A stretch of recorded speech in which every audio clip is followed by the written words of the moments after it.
xam nga déjà man foofu noonu wax bi may njëkk a wax mooy ñi nga xam ne ñoom ñooy takk der yi ñu xam ne politiciens yi jarul ñu noonu ak askan parce que tôt ou tard seen mandat day jeex ñoom ñu dem ñoom takk der yi ñu des ak askan wi donc am na loo xam ne jaru ko fi muy benn. deuxièmement bu ñu toppee leen politiciens yi di digal ba njaaxum am ci dérive am ci politiciens yi dara du leen ci fekk ñoom ñi def njaaxum bi ñoom ñoo koy def. subalterne yi nekk sur le terrain aussi di appliquer ordre seen chef yi nañu xam ne bu njombe amee ban bavure policier takk der bu rey nit nga fi gis torture ba policier rey nit ñu topp chef bi joxe ndigal li agent bi ko jëfee rek ngay egg la ñuy topp donc loolu lu bàyyi xel la maintenant toppaate bu métti bi takk der yi mais loolu c'est une peur tiit la boo xamante ne nguur gi daf ko tiit ci ki nga xamante ne moom mooy Ousmane Sonko parce que Coro ñun duñu ay militant de ay journaliste lañu dañuy observer di seetlu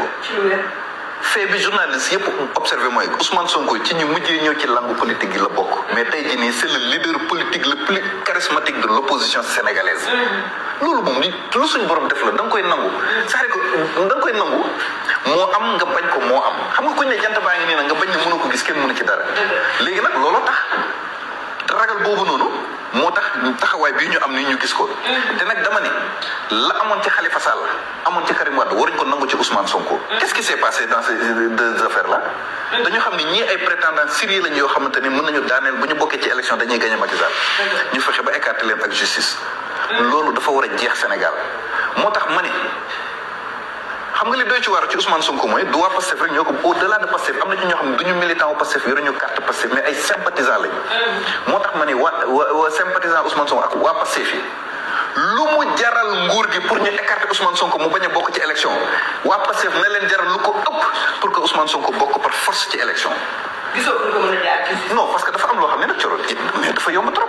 yow nit ki bu la leer ne kii mën na la gagner nga utiliser justice ba écarter ko mais c'est trop facile c'est-à-dire que Sénégal yi ñoo ko waratul nangu daf ci am combat yoo xam ne ce sont des combats principes yoo xam ne du combat wu rek waa Pastef combat wu ñun Sénégalais yëpp la